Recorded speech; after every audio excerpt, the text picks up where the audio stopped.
Hello, welcome back to the forge. It's a quick personal note. I don't touch alcohol. I don't drink alcohol for a couple of different reasons. But I also gave up on soft drinks a few years ago, mostly anyway. They're not good on my system. There's not much soft about a soft drink. But every now and then, I like root beer. A good root beer is absolutely delicious. I love to get these in glass bottles. If I'm drinking a soft drink at all, I'd rather get it in a glass bottle. To me, it just tastes better, it stays colder, and so forth. But what I got here, I got a root beer, and I can't open it. I could twist it open, but what's the fun in that? So today, I need to make a way to open this. So come along, we're going to make a railroad spike bottle opener. Today I get to play around with these new tongs. I'm pretty sure the guy that I got them from Blacksmith Depot. Looking forward to seeing how well they do. I expect great things from them. So I made a few lines here. Measuring from this little set down, I've got about 3 inches to the first line, around 3.5 to the next, then out to supposed to be 4.5, but it's more like 4 5/8. So I'm going to mark these 3 positions. Right there, right there, and right there. So I got you off on the side angle there for a minute, because the guillotine tool, guillotine, tomato, I say guillotine, fits that hardy hole better than it does this one. Alright, so that first mark is where we're going to cut it, if I can find my first mark. I can't exactly find my first mark. Oh, I see it.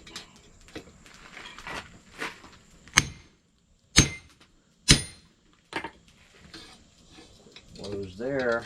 Turn it kind of this way.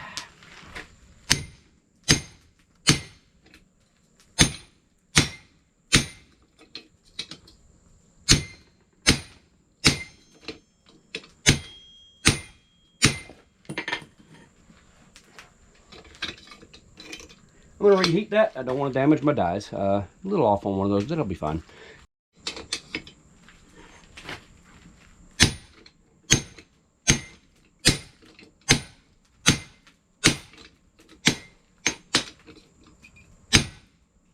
Well then, that wasn't meant to happen. Ah! You learn something new every day.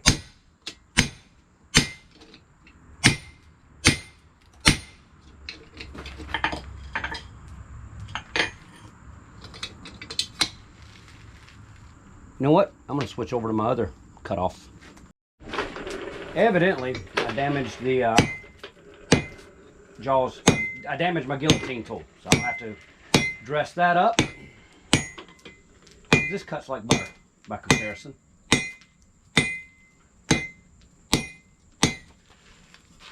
All right.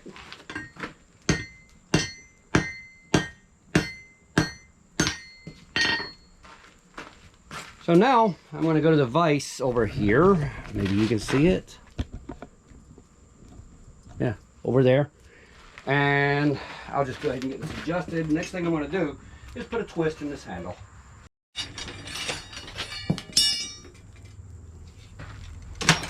I did not prepare my twisting wrench, so I might lose this heat, y'all.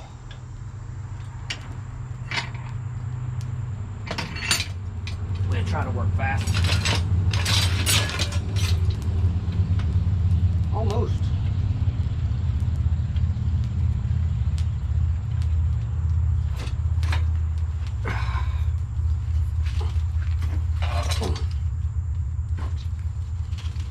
Give it a nice complete turn there.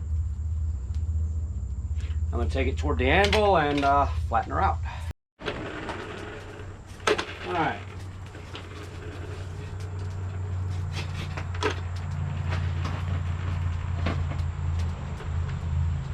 Now, when it comes to the near side of the anvil, and look for my marks that I made earlier. I'm going to look for my marks again because I just messed up.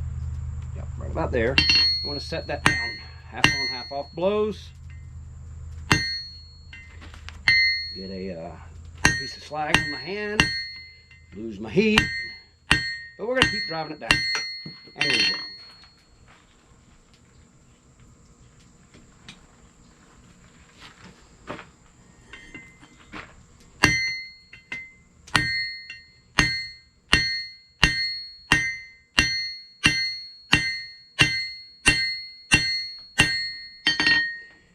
Yeah, I lost my heat, so we're gonna have to go back and heat that up and just drive it down to about half the thickness of the of its original stock.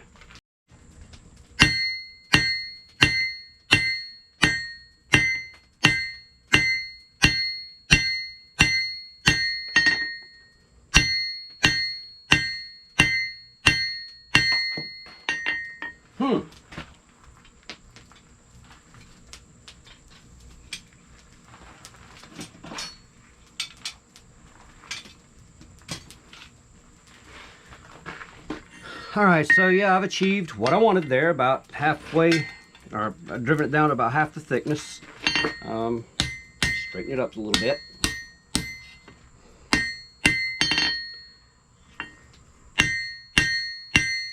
But we need a slot in that thing. We need a hole in it. And we're gonna do that next. All I wanna do right now is just come in around here, so drop my tongs out of the way.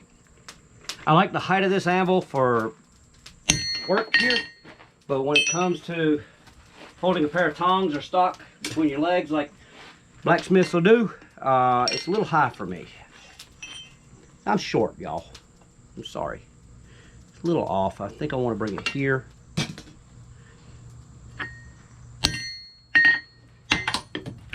You know, I should have called this the drop forge. Drop forge, cattywampus forge, all kinds of stuff. Anyway, I got a mark there. I'll follow one of those marks and we'll punch a hole in this thing.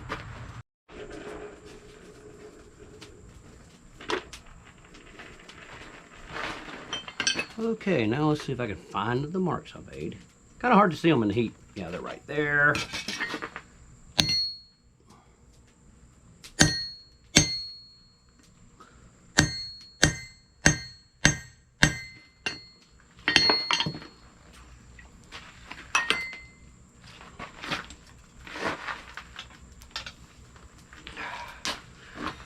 Got a good hole started. I'm gonna go ahead and take that back to the forge and heat it back up. Keep from damaging my punch maybe.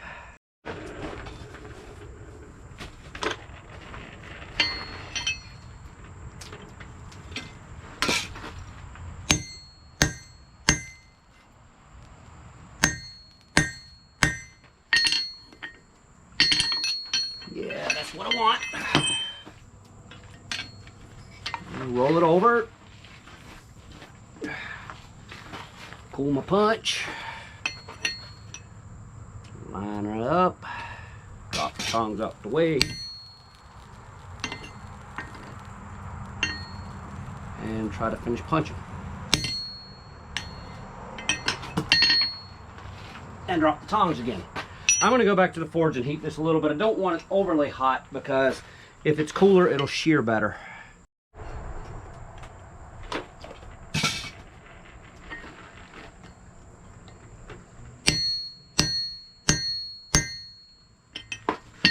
You sorry thing. Quit jumping. Jumping. Yeah, I'm not dropping it at all. It's jumping.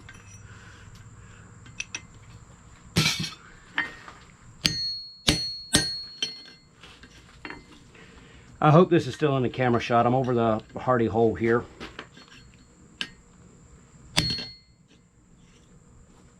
Almost sheared.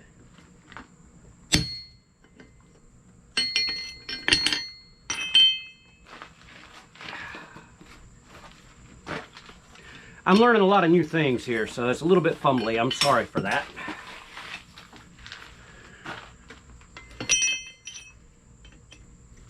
Things seem a little fumbly today anyway. I'm not sure why.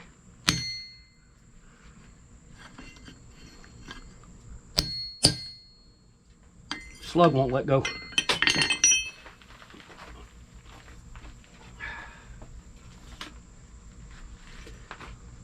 still have the slug in it. Keep trying to clear it here.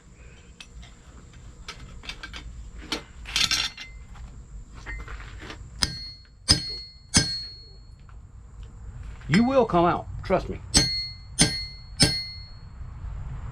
It is out. Huh. Okay.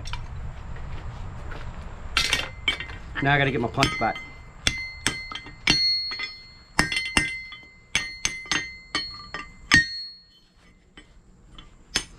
I was gonna stop recording, but that was too good to stop recording.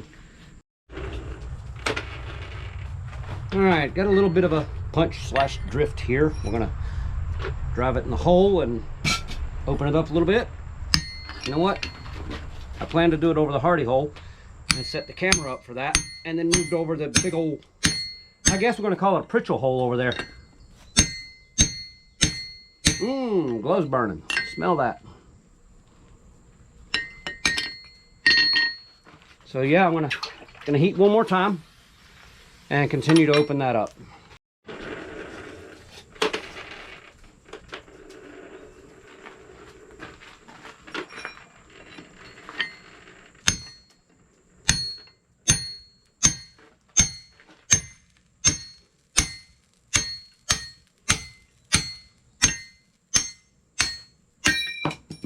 All right. Got a couple of options here. I'm going to test them out off camera, and I'll let you know which one I chose.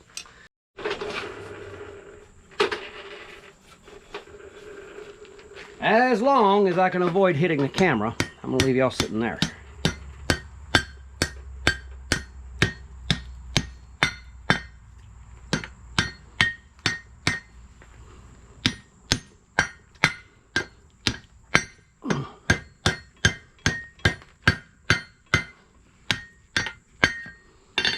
A little trickier than I thought it would be.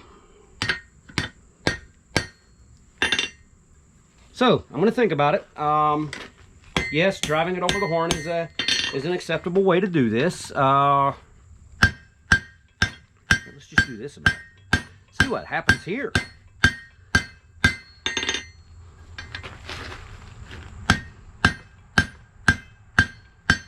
It cools off.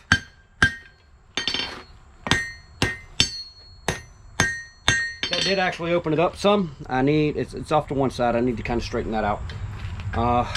But yeah, I think that's the way to go. Alright, so yeah, I want to come onto this side, remember?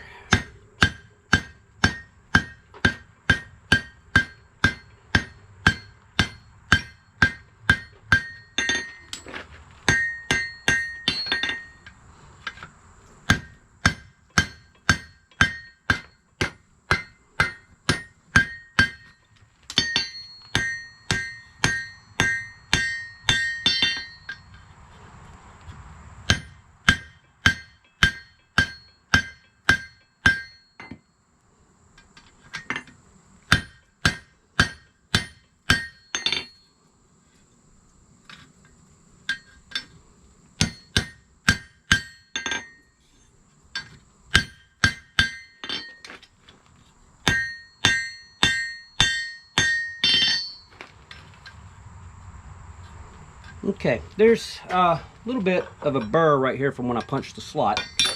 I think I'm going to hit that with a file real quick and then get right back to you. Alright, remember this tool? If you don't, I'm going to try to put a card up there. I've never done that before. We'll try it. Made this last week, or on last week's video. I actually made it this morning. It's a ball punch. Now I'm going to take this ball punch and put it right into here and drive it down into here to create a nib that'll catch the bottle cap. Got almost a welding heat on the end closest to me. That's not ideal. This could go flying, y'all.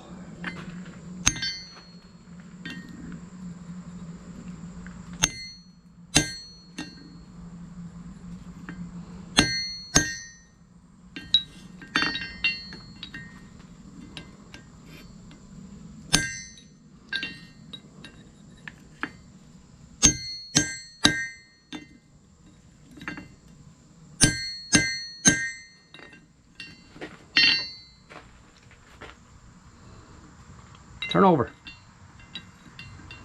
turn over. All right, fine.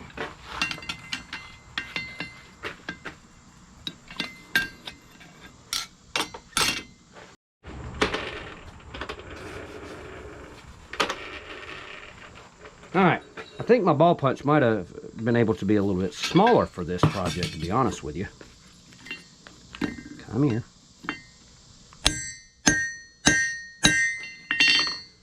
Yeah, that's what I wanted. Yeah. To drop it, that's what I wanted. I'm going to clean it up just a little. You see, I got a little bit of a ridge there. I'm going to come back in and hammer that, but yeah, that came out nicely.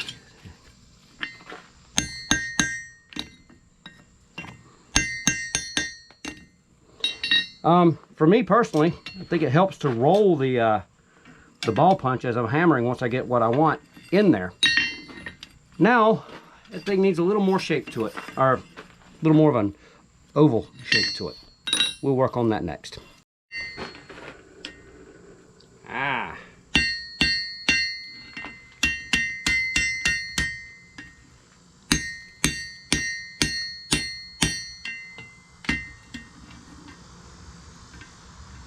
Now I'm in trouble.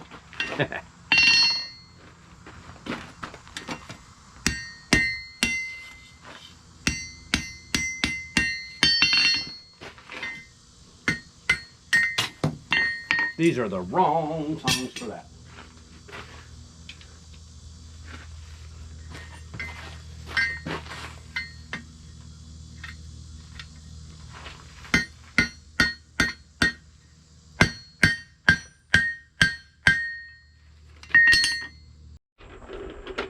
All right, well, it's done. I do know of a couple of mistakes that I made. I believe that I could have used probably a ball punch half the size of the one I did. Also, if I want to use it this way as intended, all of this should have been over here. Should have been opposite of what it is. So, that being said, it's a fun little project. Challenging because it's the first bottle opener I've ever made. As long as I've smithed, it's the first bottle opener. Why? Because I focused on knife making. And as I've said before, you want to be a good knife maker, be a good blacksmith first. And that's what I'm trying to do. So we're going back to basics. But the question is, even though I made those mistakes on it, does it open a bottle? And it does. Yay! So anyway, I'm going to practice up with those. I want to fine tune it. And we're going to go ahead and get to making a few of those. I'll probably do a few as practice. And I'll revisit this in another video. And I'll tell you what, we're going to go ahead and call it quits on this one. And if you found any value in this video, please like the video and subscribe. If you're not subscribed, if you're so inclined to subscribe, please do. We're doing pretty well on the subscriptions. As of this morning, we have 163. Thank you, every single one of you. And we're looking for more. Comment down below also. That helps. It helps keep me in the algorithms and all that stuff from what I understand. But anyway, right now, I'd love to fire the forge back up, but my yard is looking like a jungle, and I gotta cut it. You know what? I should have waited to open this after I cut the yard. Oh well. We'll catch you next time.